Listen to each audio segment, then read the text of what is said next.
এ দুনিয়াদার পাগল আমার বাবারা, কেউ থাকতে পারে না, কেউ পারবে না। এখন যেদিন তোমার হায়াতের বেলা শেষ হবে, এখন দুনিয়ার দিকে তাকাইয়া দেখো, রূহ তানসে উড় গাই, মুর্দা কি হালাত ক্যা হুই। এখন তাকাইয়া দেখো, তোমার গার জামাটা কাইটা নামাইয়া নিয়ে যায়,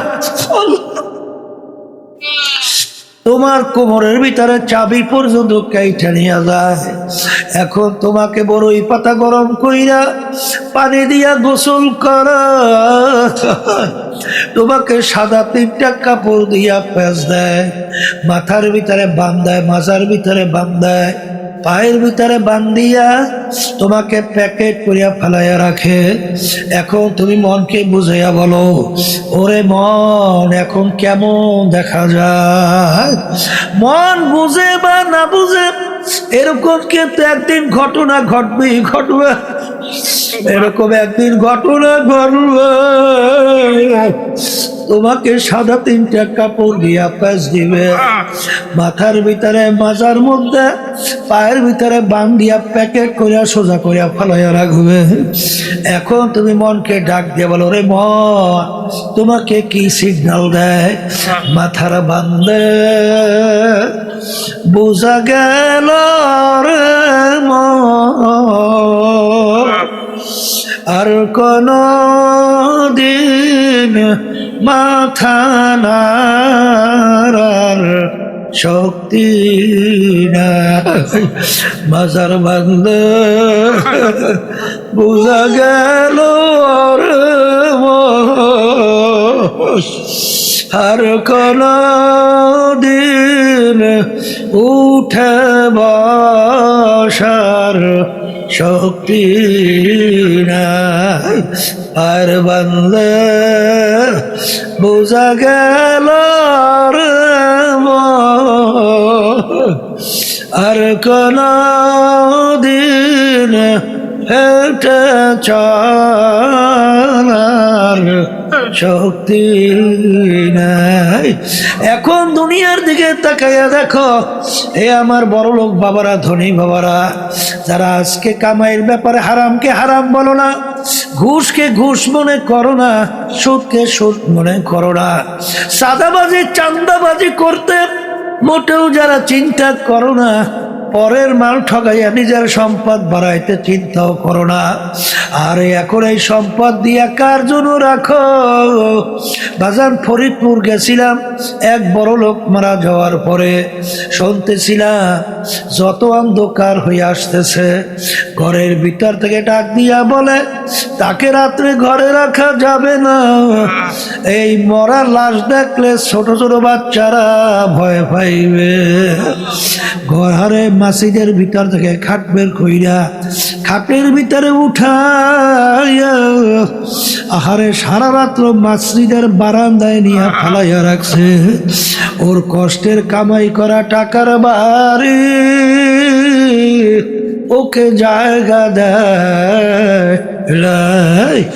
এ দুনিয়া আমার পাগল বাবারা, যারা দুনিয়ার পিছনে পইরা স্থায়ী জিন্দিগি আখিরাতের জিন্দিগি বলছো, সেই বাজানদেরকে বলবো, পর্দালে মা বোনদেরকে বলবো, কিয়ামতের ময়দান একজন আর একজনকে প্রশ্ন করবে, ভাই কামলা বিছনা, আমরা দুনিয়ার মধ্যে কতদিন ছিলাম? একজনে উত্তর দেবে, লাবিসনা ইয়াওমান আও বা'দা ইয়াওম, একদিন অথবা একদিনের মনে কিছু অংশ ছিলাম। আর একজন বলবে, না না না, ফাসআলিল আদি, যারা হিসাব রাখছে তাদের কাছে প্রশ্ন করো, আমরা দুনিয়ার ভিতরে কত সময় ছিলাম? আমার তো মনে হয় আমি ঘরের এক দরজা থেকে ঢুকলাম, অন্য দরওয়াজা থেকে বের হয়ে আসলাম। ঘরের দরজা দিয়ে ঢুকলাম, বের হইলাম, এরকম ঢুকলাম, বের হলাম, এরকম তো আমার দুনিয়ার জিন্দেগি মনে হয়। এ বড় লোক আমার বাবারা, এ আরাম প্রিয় আমার বাবারা, এ পর্দার আড়ালের মা বোনেরা, যার যত বয়স হয়ে গেল পিছনের দিকে একটু তাকাইয়া দেখো, মনে হয় সব কালকের ঘটনা। ওদিকে আয়নার সামনে যখন চেহারার দিকে তাকাই, দেখি কাঁচা দাড়িগুলা পাইকা সাদা হয়ে গেল, দাঁতগুলা পইরা বুকরা হইয়া গেল। কত লোক নিয়ে একসঙ্গে চায়ের টেবিলে চা খাইলাম, গল্পের টেবিলে গল্প করলাম, আরে বাজারে বাজার করলাম। এখন সেই লোকগুলোকে আর গল্পের টেবিলে পাওয়া যায় না, চায়ের টেবিলেও নাই, গল্পের টেবিলেও নাই। এমন একদিন আসবে রে মন, দুনিয়ার সব কিছু তার নিয়ম অনুযায়ী চলতে থাকবে, কিন্তু তুমি আর আমি থাকব না। একটা নেকির প্রয়োজন সম্পর্কে জানেন? ফামান ইয়ামাল মিসকালা যাররাতিন খায়রান ইয়ারা ওয়া মান ইয়ামাল মিসকালা যাররাতিন শাররান ইয়ারা। যারা পরিমাণ তোমার যদি নেকি থাকে তার ফল তুমি ভোগ করতে পারবে, যারা পরিমাণ গুনাহ থাকলেও তার ফল ভোগ করতে হবে। কে বলছেন? আল্লাহ। একটা কাপড় ধুইয়া নিগড়াইয়া রোদের ভিতরে ঝাড়া দিলে লক্ষ লক্ষ রেণু রেণু দেখা যায়, এক একটা রেণুকে বলা হয় জান্নাত। এই পরিমাণ গুনাহ থাকলেও তার ফল ভোগ করতে হবে। কে বলছেন? আল্লাহ।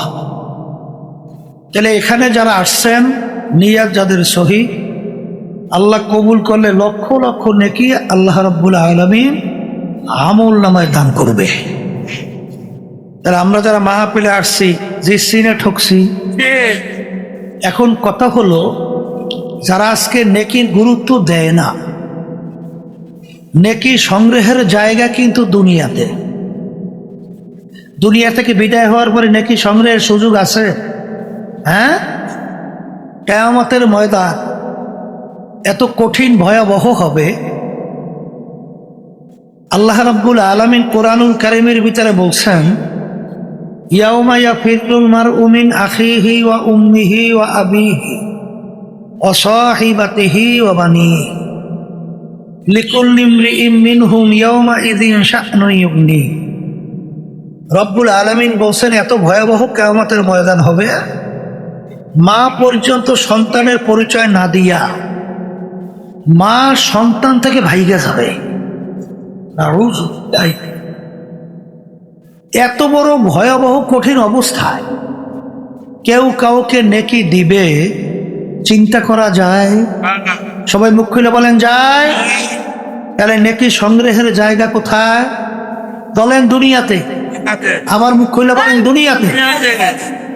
এই দুনিয়ায় থাকা অবস্থায় নেকি কামাই করার পরই আমাদের আখিরাতের জিন্দেগিতে পাড়ি জমাতে হবে। কথা ঠিক?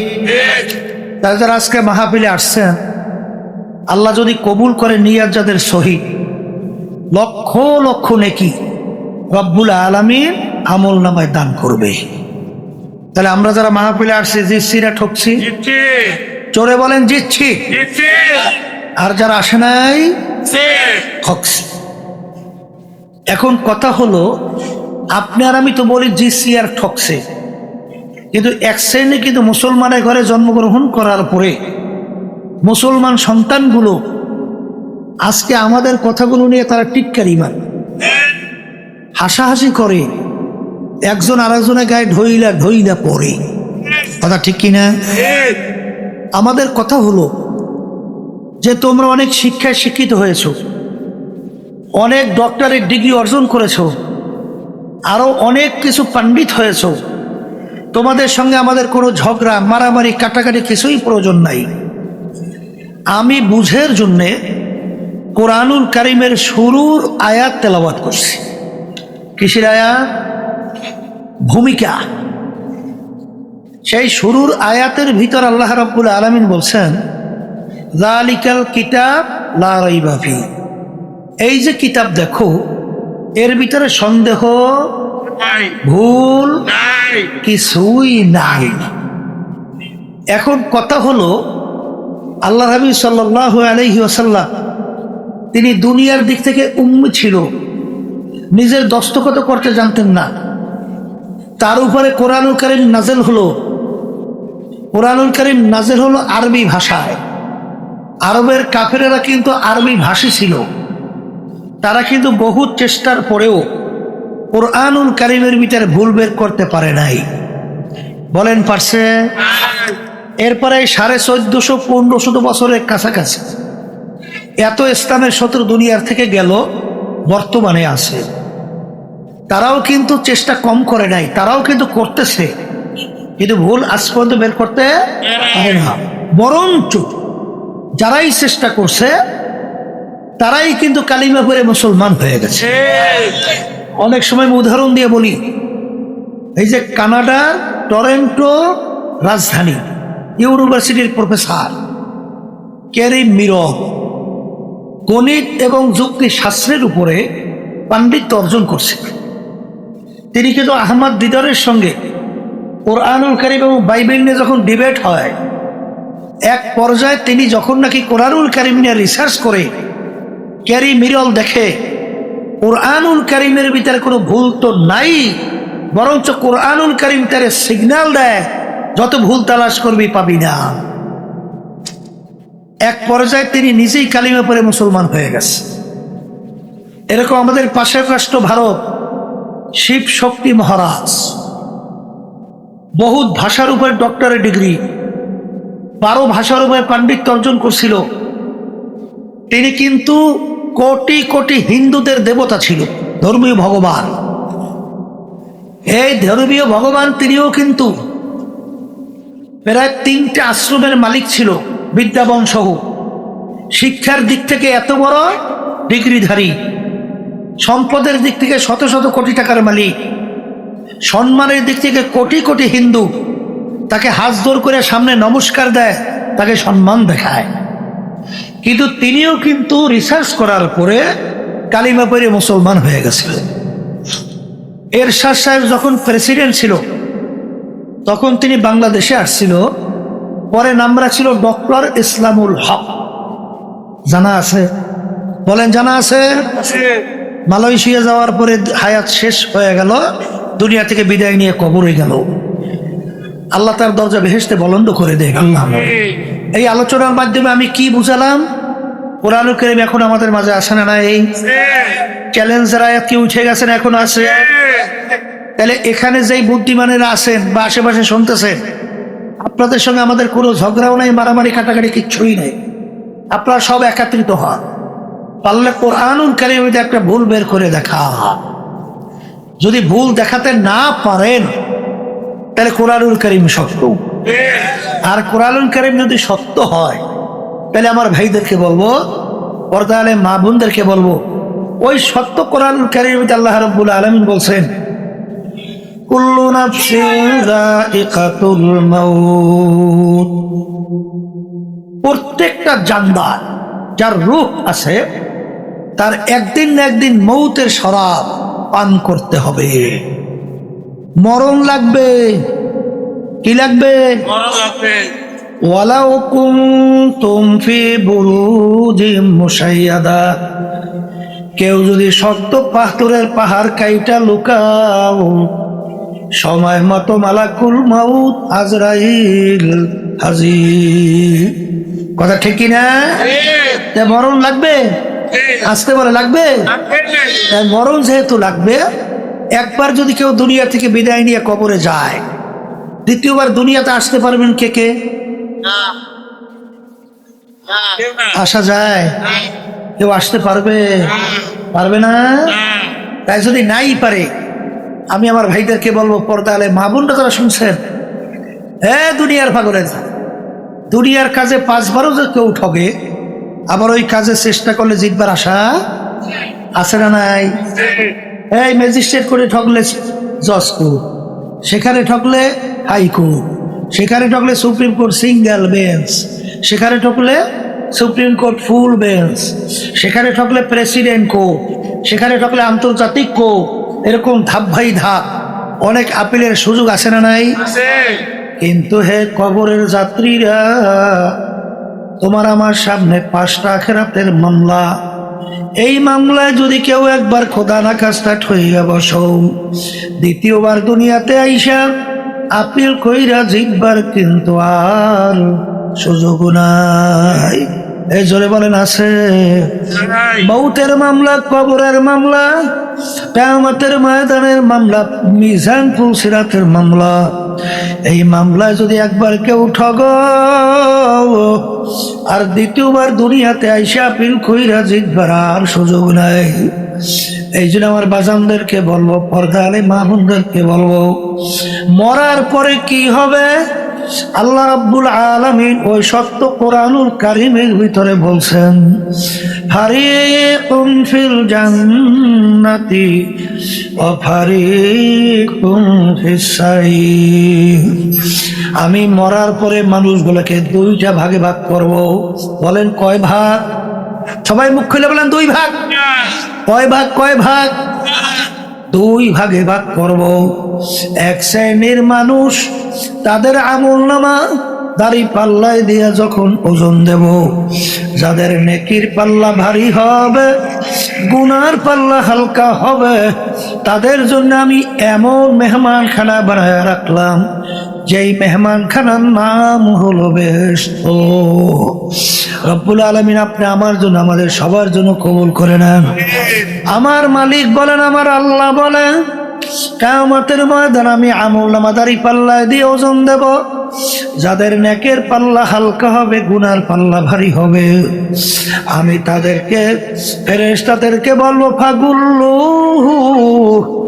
ওদেরকে বান্ধ, মিন ওয়ারাইহিম জাহান্নাম, আমার শাস্তির জায়গার নাম হলো জাহান্নাম, ওদেরকে ফিকা ফিকা জাহান্নামের ভিতরে ফালাইয়া দাও। আল্লাহ আপনি আমাকে, আমাদের সবাইকে মাফ করে দিয়ে। হে কবরের যাত্রীরা, হে আল্লাহর বান্দারা, পর্দা আলে মা বোনেরা, দুনিয়া কিন্তু শান্তির জায়গা না, কেউ পায় নাই, কেউ কোনোদিন পাবে না। আর দুনিয়া দারুল মেহনে ওয়াল বালা, বালা মুসিবতের জায়গা, কষ্ট ক্লেশের জায়গা। বাজান যত এই যে ঠান্ডা, এটা কি আরাম না কষ্ট? আবার গরমের দিন গরম, আরাম না কষ্ট? ঘুমাই শান্তির জন্য, ঘুম থেকে যখন উঠে শরীর কিন্তু তেমন ভালো লাগে না, অনেক সময় পর্যন্ত শরীর মেজমাজ করতে থাকে। খাই শান্তির জন্য, খাওয়ার পরে কিন্তু মানুষ হঠাৎ উইটা সব কাজ করতে পারে না। খাওয়ার পরে শরীর কেমন গা ছাড়া দেয়।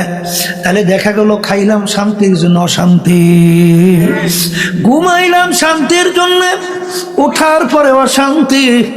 এরকম দুনিয়ার এমন কোনো জায়গা নাই নির্ভেজাল শান্তি।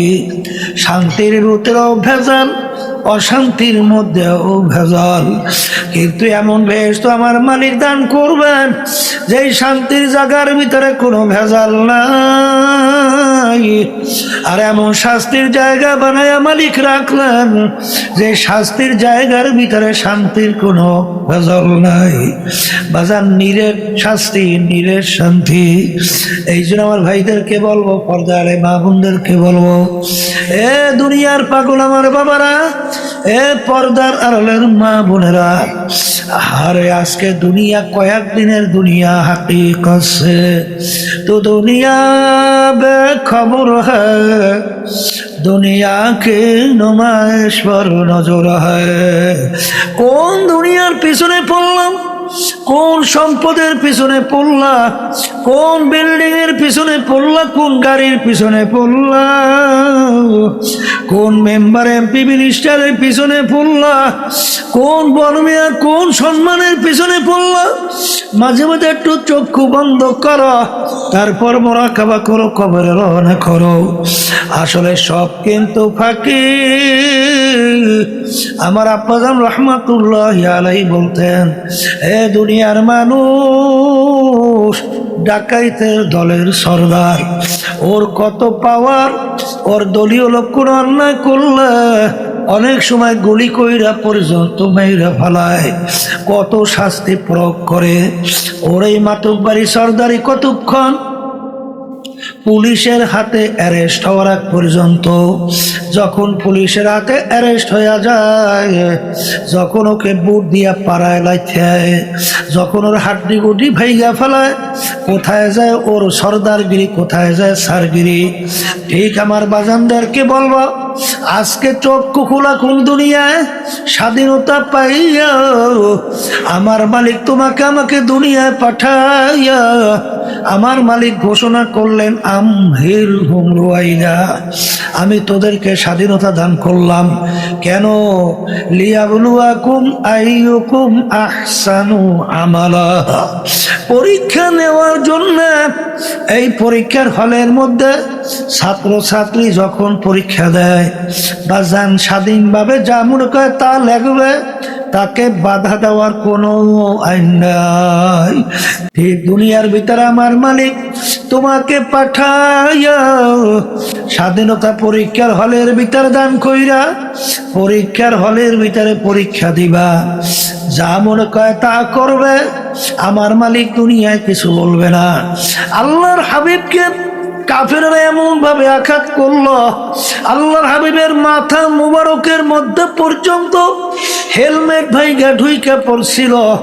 আমার মালিক এই পরীক্ষার হলের মধ্যে ওদেরকে কিছু বলে নাই।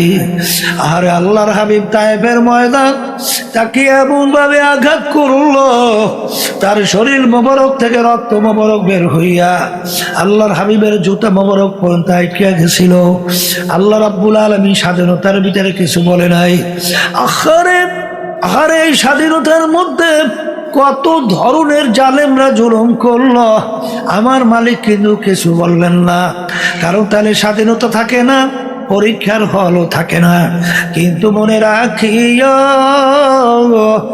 এ দুনিয়াদার পাগল, যেরকম একটা বড় মাছের মুখের ভিতরে বসি হলো, যখন বসি লাগায়, লাগার সঙ্গে সঙ্গে মাছ দৌড় দেয়, মনে হয় যেন মাছ ডাক দিয়ে বলে, বসিওয়ালা তোমার থেকে আমি সুইটা চলে আসি। আর বসিওয়ালা ডাক দিয়ে বলে, মাছ রে তোর মুখের ভিতরে আমি বসি লাগাই সাইরা দিলাম, তুই তামাম পুষ্কুনি ঘর ঘুরতে ঘুরতে যখন দুর্বল হইয়া পেটখানা পানির উপরে ভাসাইয়া দিবি, আস্তের উপরে তোকে আমি ধইরা নিয়ে আসবো, আর পানিতে থাকতে পারবি না। ঠিক দুনিয়ার পাগল, হে বড় লোক আমার বাবারা, এ বড় শিক্ষিত আমার বাবারা, হে শৌখিন আরাম প্রিয় আমার বাবারা, হে পর্দার আড়ালের মা বোনেরা, আমার মালিক তোমাকে আমাকে কুল্লু নাফসিন যায়িকাতুল মাউত এই বর্ষি লাগাইয়া স্বাধীনতার ভিতরে ছাইরা দিল। ঘর ঘর ঘর ঘুরতে ঘুরতে হায়াতের বেড়া পার কইরা যখন তুই মৌতের বিছানায় তোর পেটখানা ভাসাইয়া দিবি, আমার আজরাইল যখন সিটি বাজাইয়া বসবে, যত ডাক্তার কবিরা চেষ্টা করুক না কেন, রাখতে কিন্তু আর পারবে না। এ দুনিয়াদার পাগল আমার বাবারা, কেউ থাকতে পারে না, কেউ পারবে না। এখন যেদিন তোমার হায়াতের বেড়া শেষ হবে, এখন দুনিয়ার দিকে তাকাইয়া দেখো, রূহ তন সে উড় গই, মুর্দা কি হালত ক্যা হুই।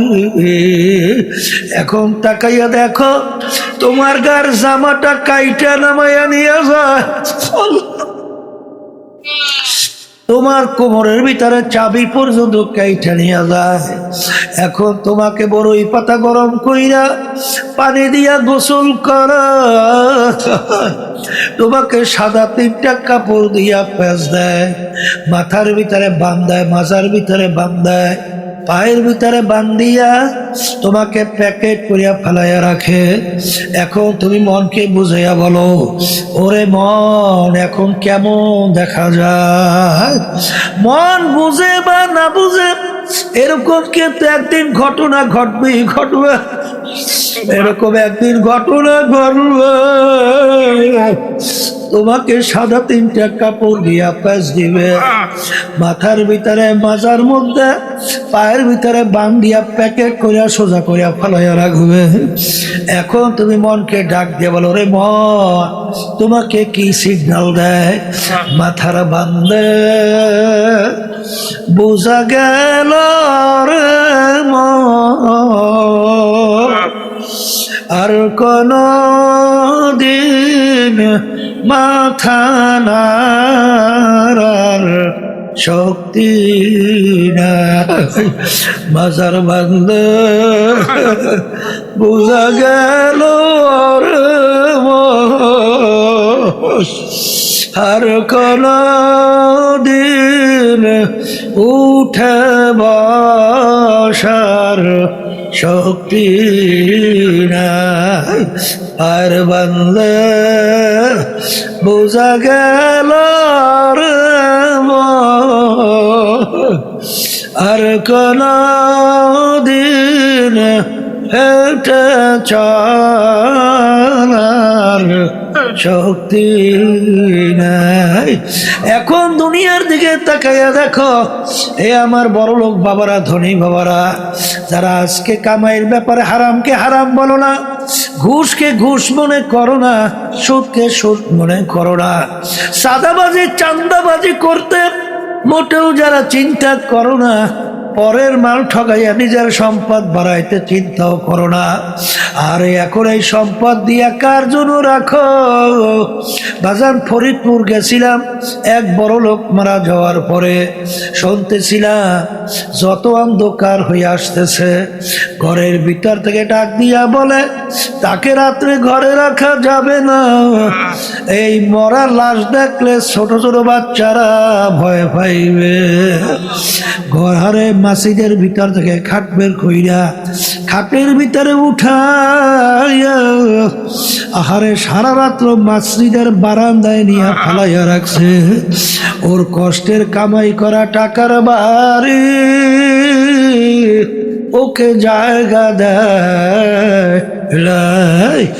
এ দুনিয়া আমার পাগল বাবারা, যারা দুনিয়ার পিছনে পইরা স্থায়ী জিন্দিগি আখিরাতের জিন্দিগি বলছো, সেই বাজানদেরকে বলবো, পর্দালে মা বোনদেরকে বলবো, কিয়ামতের ময়দান একজন আর একজনকে প্রশ্ন করবে, ভাই কামলা বিছনা আমরা দুনিয়ার মধ্যে কতদিন ছিলাম? একজনে উত্তর দেবে লাবিসনা ইয়াওমান আও বা'দা ইয়াওম, একদিন অথবা একদিনের মোনা কিছু অংশ ছিলাম। আর একজন বলবে না না না ফাসআলিল আদি, যারা হিসাব রাখছে তাদের কাছে প্রশ্ন করো, আমরা দুনিয়ার ভিতরে কত সময় ছিলাম? আমার তো মনে হয় আমি ঘরের এক দরজার থেকে ঢুকলাম, অন্য দরওয়াজা থেকে বের হয়ে আসলাম। ঘরের দরজা দিয়ে ঢুকলাম, বের হইলাম, এরকম ঢুকলাম বের হলাম, এরকম তো আমার দুনিয়ার জিন্দিগি মনে হয়। এ বড় লোক আমার বাবারা, এ আরাম প্রিয় আমার বাবারা, এ পর্দার আড়ালের মা বোনেরা, যার যত বয়স হয়ে গেল পিছনের দিকে একটু তাকাইয়া দেখো, মনে হয় সব কালকের ঘটনা। ওদিকে আয়নার সামনে যখন চেহারার দিকে তাকাই, দেখি কাঁচা দাড়িগুলা পাইকা সাদা হয়ে গেল, দাঁতগুলা পইরা বুকরা হইয়া গেল। কত লোক নিয়ে একসঙ্গে চার টেবিলে চা খাইলাম, গল্পের টেবিলে গল্প করলাম, আরে বাজারে বাজার করলাম। এখন সেই লোকগুলাকে আর গল্পের টেবিলে পাওয়া যায় না, চার টেবিলেও নাই, গল্পের টেবিলেও নাই।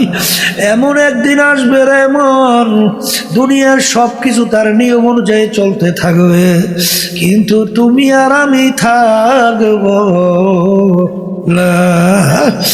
এর জন্য আমার বাগানদেরকে বলবো, পর্দারে মা বোনদেরকে বলবো, হে দুনিয়াদার পাগল, তাম দুনিয়ার ইতিহাস পড়লে দেখবো একমাত্র মুসলমান জাতি দুনিয়ার ভিতরে আজকে গলা টান কইরা, বুক টান কইরা আজকে দুনিয়ার ভিতরে চ্যালেঞ্জ হিসাবে চ্যালেঞ্জ দিয়া বাইচা আছে।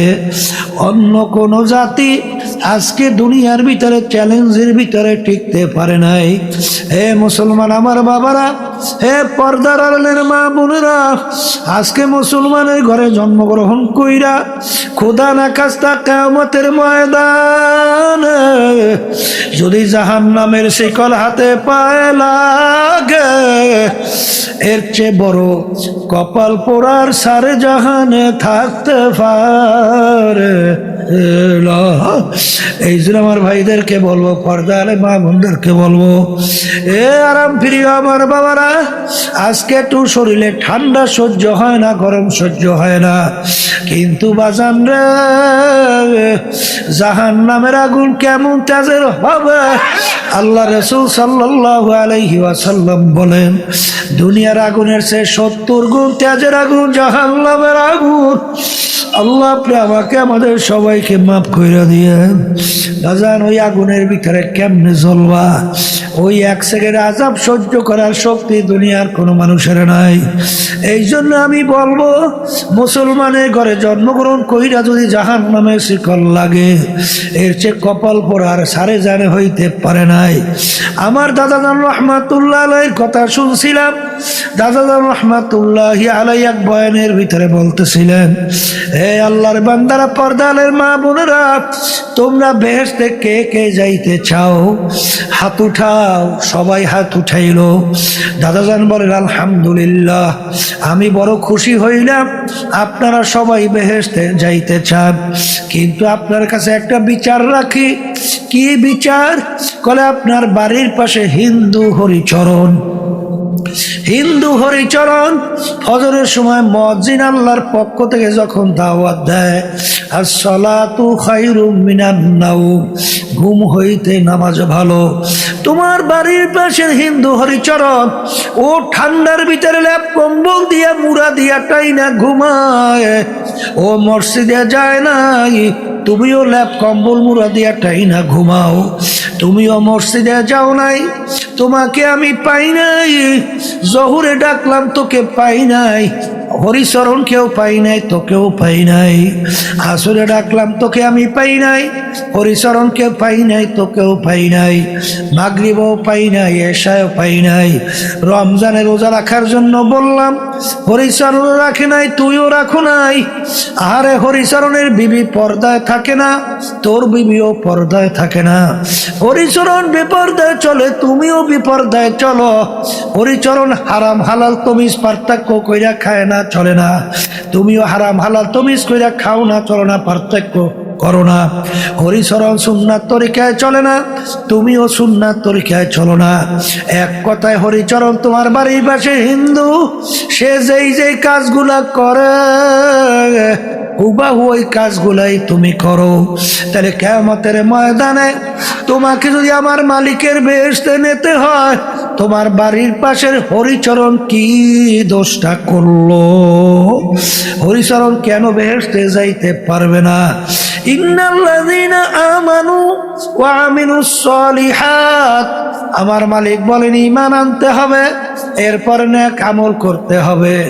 আর মুসলমান বলতেই কিন্তু মন চায় ঈমানকে মজবুত করে নেক আমল কইরা দুনিয়ার থেকে বিদায় নিয়ে নেক আমল বাড়াইয়া আমার মালিকের দরবারে হাজিরা দিবে।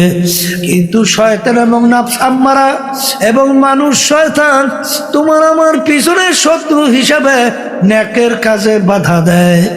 এই শত্রু থেকে বাঁচার জন্য আমার মালিক বলেন, কুনু মা'আস সাদিকিন, নামানা সোহবতে বা আউলিয়া বেহতার সাদ সালে তাআত বেরিয়া সোহবতে তোরা সালেহ কুনাদ সোহবত তালেহ তোরা তালেহ কুনাদ গেলে খুশবু এদার হাম্মাম রোজে রসিদাস দাস্তে মাহবুবে বাদাস্তাম। কষ্টে পাথরের সঙ্গে লোহার সম্পর্ক তৈরি হলে ওই লোহা স্বর্ণে পরিণত হইয়া যায়। তুমি যদি একজন নামাজীর সঙ্গে সম্পর্ক রাখো, সাদিকিন বান্দাদের সঙ্গে সম্পর্ক রাখো, একজন জাকিরিনের সঙ্গে সম্পর্ক রাখো, আল্লাহর ফজল ও করমে তুমি একজন বাজার দামি মানুষ জাকিরিন নামাজি হইয়া যাবা। এই জন্য আমার বাজানদেরকে বলবো, পর্দারে মা বোনদেরকে বলবো, আমার আব্বা যেন বলতেন, দাদা যেন বলতেন, যার পীর নাই বাড়ি, যার মুরব্বী নাই, ওর মুরব্বী হয় শয়তান। এই জন্য পরীক্ষামূলক দেখবেন, যারা সাদিকিন বান্দাদের সঙ্গে সম্পর্ক রাখে তাদের ঈমানের অবস্থান, তাদের আমল নেকের অবস্থান তাকাইয়া দেখবা। যারা সম্পর্ক রাখে না, দিন আর রাত্র পার্থক্য। আমার মালিক বড় দয়ার, আমার মালিক বড় মায়ার। যখন ঠান্ডার ভিতরে মালিক মা পেলে নিয়ে আসছেন, দুই হাত মালিকের দরবারে তোলো, দুই চোখের পানি ছাড়ো, মালিকের দরবারে মাপ চাও। যদি মাপ চাওয়ার মতো গুনার থেকে চাইতে পারো, শুধু মাপ করবেন গুনাহ তাই না, আমার মালিক তোমার আমার গুনাহকে নেকের দ্বারা পরিবর্তন